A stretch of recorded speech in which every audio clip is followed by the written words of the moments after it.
big government is over.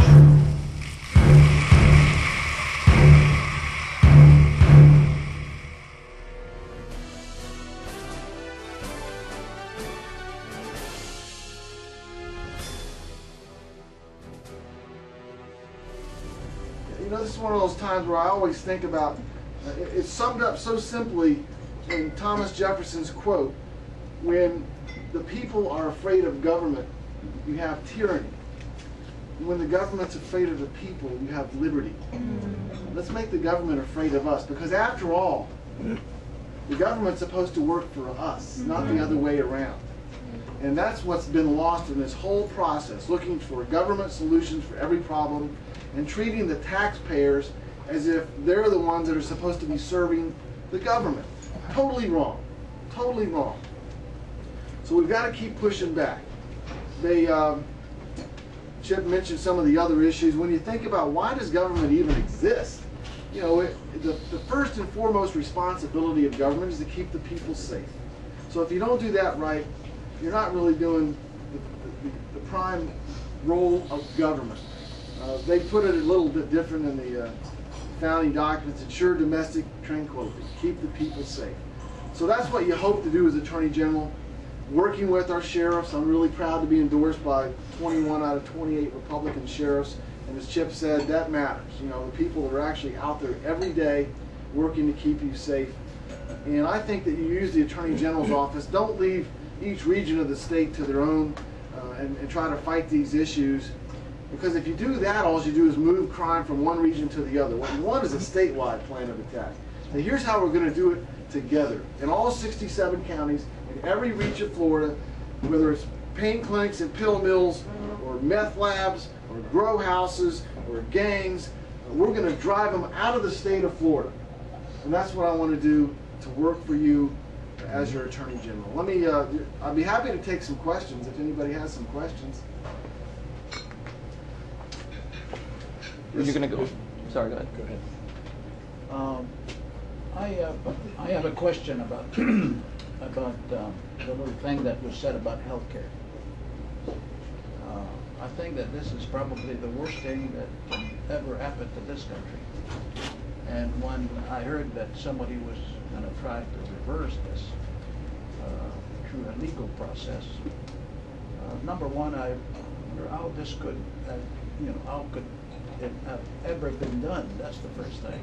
How, you know, can sane people let a guy like this do that? I mean, that's the second thing, how we as sane persons can fight an insane process like this.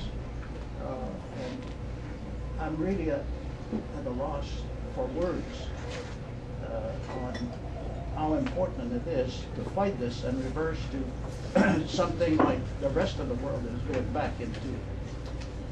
The rest of the world has gone into a socialized system in health, and now they realize that it doesn't really completely work. And now we're going to do the same thing they've done 50 years ago. And this is really completely crazy. Well, it is. We have the best. How can we do this, though? That's the question. How can we do that? Is that a dream, or is it something that's feasible? We're gonna win the lawsuit. The healthcare legislation is totally flawed. You know, we have a constitution in this country, and it limits the powers of the federal government for a reason. You know, this is the first country in the history of the world where the people said government is not the master, it's the servant. We put it in our founding documents. That founding document says here are the enumerated powers of the federal government. And in the 10th Amendment, it's very clear. Everything that's not given by the people to the federal government is reserved to the states and to the people. This legislation violates the Constitution. The Commerce Clause has never been extended so far as to force you to be penalized for not doing anything, or to force you to buy a product from a third party. None of this has ever been happening. It completely violates the Constitution. Now the federal government's changing their argument. Now they want to say it's a tax. Well, it isn't a tax, but even if it was, it's not applied in a constitutional manner. They can make any argument they want. They're going to lose. And there are 19 other states standing with Florida on this. This is not some pipe dream. This is a real challenge. And we're going to win this lawsuit. Then we're going to take back the House. They're going to take back the White House, and then we're going to pass some real health care reform that will be meaningful to the 30% of people that don't have insurance. Don't turn the entire best health care system in the world on its head for a 30% problem. This is going to happen. This is going to happen. I didn't raise my hand because I had a question, and since you had one, I bowed to that. But I wanted to let everybody know, for Jeff's sake, he's a little too humble to tell you, he will be on this Saturday and this Sunday at 5:30 on Fox Business Channel nationwide on a show I helped produce called The Manger Report. He'll be on as a guest interview during the show, covering the topics he's covered here rather briefly. I haven't seen the edited versions, but we shot it 2 weeks ago at the Palm Beach Yacht Club, so it was a water setting to talk about water problems that we face. Also, he's receiving the endorsement of 46 newspapers in the Examiner chain with an editorial I wrote for him recently. Awesome. Awesome. Listen, the campaign is, you know, these are the last days, and if you followed most of the polls, there's been a trend. We were up by 1, and we're up by 5, we're up by 7. We know that there's some undecideds out there, but this is the time where you get your vote out.